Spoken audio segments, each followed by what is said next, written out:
Medinipur medical college হাসপাতালে প্রসূতি মৃত্যু ও স্যালাইন বিতর্কের মাঝে শুরু সিআইডি তদন্ত। মঙ্গলবার ডিএসপি পদমর্যাদার এক আধিকারিক সহ মোট 5 জনের টিম যায় মেদিনীপুর মেডিকেলে।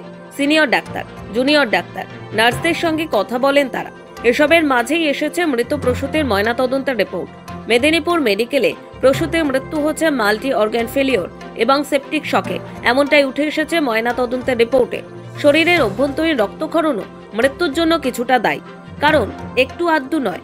ময়নাতদন্তে মৃতার পেটে প্রায় 700 মিলিমিটার এবং বুকে প্রায় 1.5 লিটার রক্ত মিশ্রিত ফ্লুইড মিশেছে।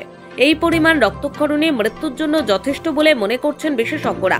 সেপটিকের কারণে 20 বছরের প্রসূতির বুকে বিষাক্ত দেহরস অর্থাৎ টক্সিক বডি ফ্লুইড জমা হয়েছিল বলে জানানো হয়েছে ময়নাতদন্তের রিপোর্টে।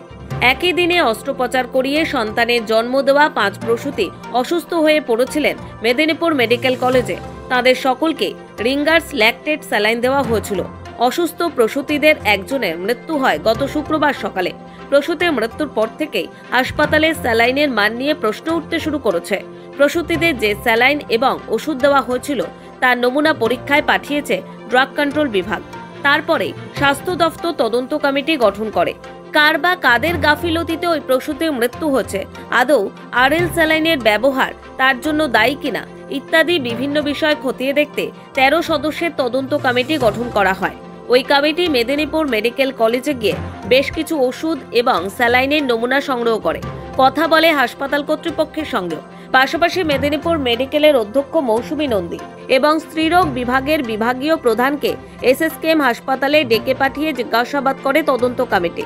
প্রাথমিক রিপোর্ট প্রসঙ্গে মুখ্য সচিব জানিয়েছেন, নিয়ম অনুযায়ী অস্ত্রোপচার হলে সবসময় একজন সিনিয়র চিকিৎসকের উপস্থিতিতে জুনিয়র ডাক্তাররা সেই কাজ করেন, কিন্তু মেদিনীপুর মেডিকেল কলেজের প্রসূতিদের চিকিৎসার সময় সেই নিয়ম মানা হয়নি।